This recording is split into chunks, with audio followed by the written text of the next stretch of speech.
Palestine action has been de-prescribed!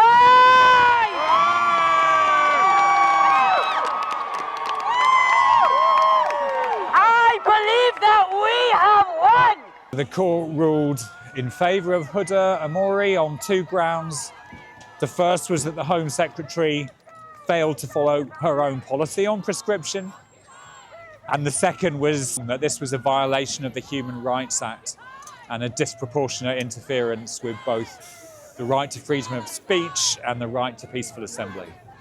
There are thousands of people in this country who supported the movement over the years. This is a vindication for those people. Palestine action only exists because the British government fails in its democratic duty and it ignores the majority of its people.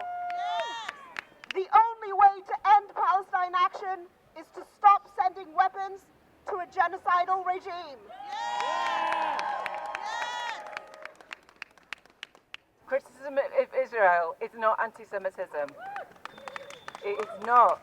We must end this appalling conflation, and we need to stand together against Zionism, against racism, against the horrific genocide and ethnic cleansing, which this government is complicit in, and it knows it's complicit in. You only have to see the text between West Streeting and Mandelson. They know they're doing this, for God's sake. Britain has become a far safer country. Those thousands and thousands of terrorists walking the streets have been magicked back into what they always were: peaceful protesters against genocide and the corruption of democracy. The Home Office built this entire case upon lies and manipulation of their own policy. That isn't an opinion, I'd like to make clear.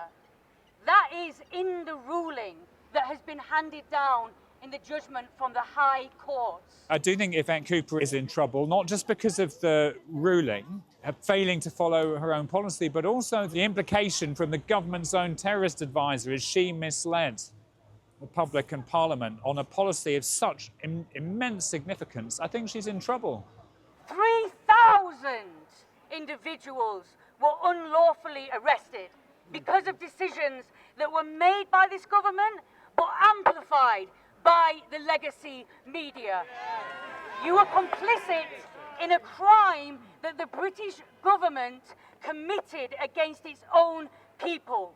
The court has said that technically the prescription remains in place, stands to give the government time to decide whether it wants to appeal and also to make representations on what the consequent order should be, and they've got until the 20th of February to do that. We've heard that the government has already said it plans to appeal.